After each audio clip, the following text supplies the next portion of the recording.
Kelvin Verdong resmi jadi WNI, main di Timnas Indonesia versus Filipina. Jelang Indonesia versus Irak, siapa pendamping Struijk di lini depan? Media Vietnam soroti tajam trik Indonesia untuk kalahkan Irak.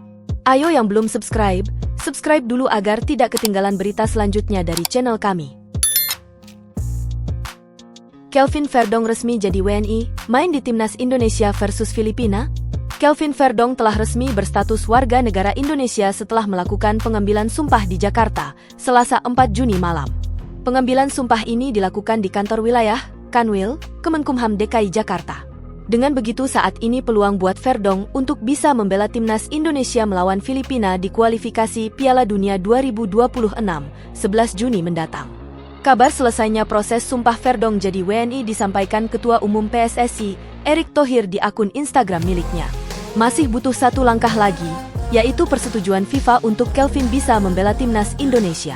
Verdong memiliki darah Indonesia dari sang ayah yang lahir di Meulabo, Aceh. Sementara sang ibu lahir di Belanda. Verdong sudah bergabung dengan pemusatan latihan Timnas Indonesia jelang kualifikasi Piala Dunia 2026. Kepastian Verdong jadi WNI otomatis membuat kedalaman skuad Timnas Indonesia, terutama di lini belakang semakin bertambah. Verdong merupakan pemain yang bisa mengisi posisi bek kiri dan bek tengah.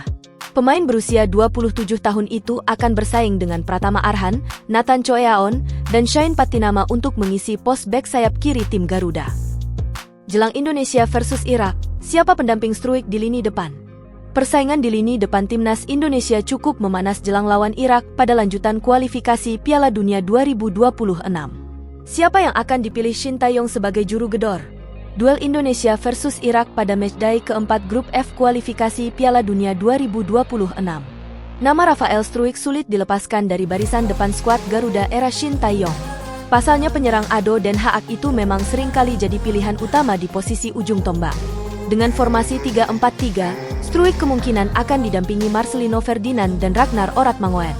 Kedua pemain ini akan bermain sebagai penyerang sayap. Kualitas individu dan kecepatan Marcelino Ferdinand sudah tak diragukan.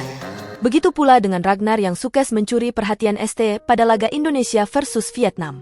Jika kebugaran Ragnar ataupun Marcelino diragukan, ST masih punya Yakob Sayuri atau Egy Maulana Fikri sebagai opsi. Sementara Dimas Drajat harus rela menunggu menit bermain di babak kedua untuk menggantikan Struijk. Media Vietnam soroti tajam trik Indonesia untuk kalahkan Irak. Indonesia saat ini menghuni posisi kedua grup F dengan koleksi 7 poin. Sementara Irak berada di puncak klasemen dengan raihan 12 poin, sekaligus sudah memastikan lolos ke putaran ketiga. Tim arahan Shin Tae-yong praktis hanya membutuhkan 3 poin tambahan untuk mengamankan tiket ke putaran ketiga meski masih harus menghadapi Filipina di partai pamungkas. Timnas Indonesia memainkan trik, membuat perubahan penting yang akan menyulitkan Irak dan juga Vietnam, tulis Soha. Soha meyakini keputusan Federasi Sepak Bola Indonesia, PSSI, untuk memberikan lokasi latihan kurang ideal untuk Irak jadi salah satu trik Indonesia untuk meraih kemenangan. Tim Irak berkeluh kesah karena harus berlatih di lapangan tak memadai di Jakarta, beberapa hari sebelum menghadapi tuan rumah Indonesia pada kualifikasi Piala Dunia 2026. Namun, tempat latihan bukan salah satu alasan. Irak juga tak puas dengan PSSI, tulis Soha. Soha juga mempermasalahkan perubahan jadwal pertandingan Indonesia versus Irak. Pertandingan kedua tim dimajukan jadi pukul 16 WIB atau 3,5 jam lebih awal dari jadwal semula. Pelatih Shin Tae-yong baru saja melakukan langkah berani, yakni meminta perubahan waktu bermain di laga melawan Irak, tulis Soha.